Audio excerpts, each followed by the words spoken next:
In 1938, a group of four scientists, Otto Hahn, Lisa Meitner, Fritz Strassmann, and Otto Frisch, collectively made a discovery that set the concept of a nuclear weapon of mass destruction in motion. During tests with uranium-235 atoms, they observed something that would later title as fission.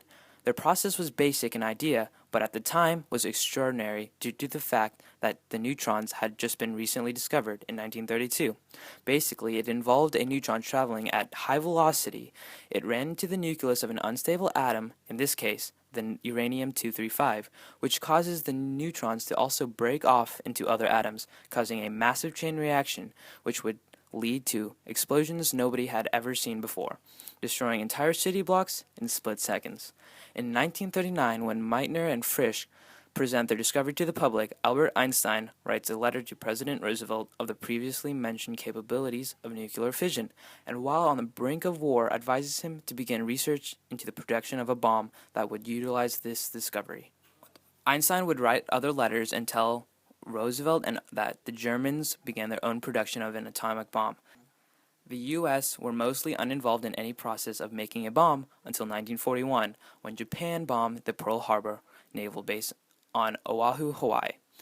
On May 12, 1942, President Roosevelt officially began his own secret funding to produce the atomic bomb.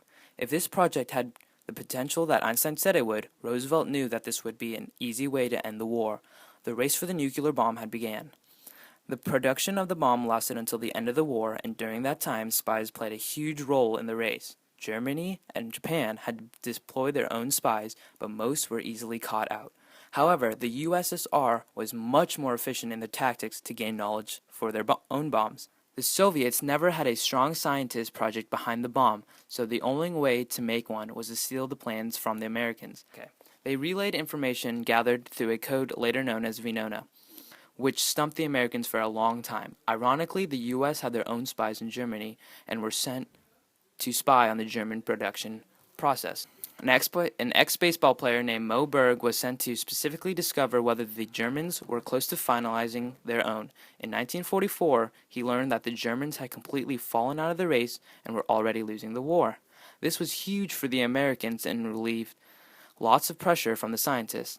However, they would not slow down. In 1945, they realized that plutonium had the same qualities as uranium-235, and on February 2, 1945, began building a second bomb comprised of plutonium. They set up many more harvesting plants to gather new resources, and with these added plants, they were able to gain the same amount of plutonium as uranium in double the time. On July 16, 1945, the plutonium bomb was successfully tested at Los Alamos testing range in New Mexico. They were happy with their outcome, but because Germany had already surrendered, a new target was needed. Japan had not given up, still fighting strong despite the multiple U.S. firebombings over the city. Japan was the new target, and on August 6th, the uranium bomb was dropped on Hiroshima. 3 days later, the plutonium bomb was deployed over Nagasaki. The two bombs totaled in roughly 220,000 deaths, with more than half from radiation poisoning. The massive casualty resulted in major controversy on whether the bombs should have been dropped in the first place. Many concluded that Japan was on the verge of surrendering, and the dropping of the bombs was overkill to reach the same goal. Others stated that dropping the bomb was the quickest way to ensure a fast ending to World War II. In 1970, a treaty between the U.S. and Soviet Union declared that no nuclear weapons of mass destruction should be used due to the outcome we saw from the bombs.